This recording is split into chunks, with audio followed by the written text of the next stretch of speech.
For me, right, when I first started doing this business, I'm very keen onto how the kabaya embroideries are done. So I actually approached a church friend of mine. I was told that she used to teach in Kuo Chuan Girls' School, and she teaches the students how to do O-level hand embroidery for their arts and craft projects. So when she came to my shop, she taught me, and along the way she actually gave me a very interesting insight that if I know how to do the embroideries and I know where the needle direction is going, so if I use the sewing machine, just assume that the needle is my hand, and I guide the needle to the direction of how I want the embroideries to be. So because of this insight, I actually went on to buy a lot of books on hand embroidery and actually study it. And over the period, I actually start to form my own notes on how to do the kabaya embroideries. There'll be one person that I would really want to credit, and that is my godmother, and her name is Jackie Sam. We started to do a lot of interesting things like how are the things done in the past and how can we do it today. So for example, like these two purses over here that we have done, is actually beadwork on velvet, which practically you can say nobody in Singapore and Malacca are actually doing this form of beadwork nowadays because they do not know how it is done. When it comes to doing hand embroidery, it's not just patience alone. You need a few things.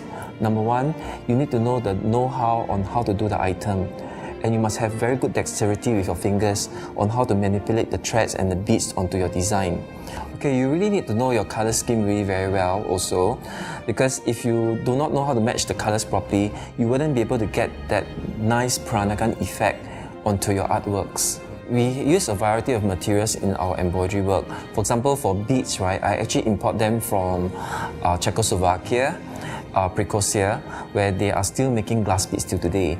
And for embroidery threads, sadly to say, it's almost impossible to find silk threads in Singapore nowadays. So sometimes I would use DMC cotton floss, and if I'm doing gold work, sometimes I will just go to Arab Street and buy some bullion wires and gold threads to do my craft work. I'm doing one of the most basic embroidery technique called couching. It's basically using gold threads or other surface materials, right? And we actually couch it over the embroidery on top of the design that we have drawn up there. There's a lot of cardboard pieces cut and pasted onto the design here. The cardboard pieces, when we do our couching work of the gold threads over, it creates a relief design which gives us a 3D feel when we finish our embroidery. Usually people who commission our kabayas, right, are people who are having events like their children are getting married, or they are attending a company event, or they are attending an event that is representing our country, which is Singapore. And of course, with these different groups of people, their requirements are of course very different. For example, when it comes to people getting married, or they are attending company functions, they want to wear kabayas that is very colorful, and sometimes if they want to be the highlight, we will also commission by adding on Swarovski crystals onto the kabaya at the same time. And for people who wants to wear to represent Singapore, sometimes we would do kabayas with orchids or vendor orchids onto the kabaya itself.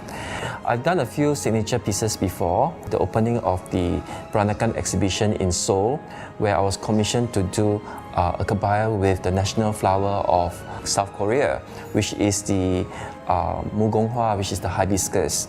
So practically, as a lover for satin stitch, Chinese embroidery style, I actually apply long short stitches onto doing the whole embroidery for the kabaya.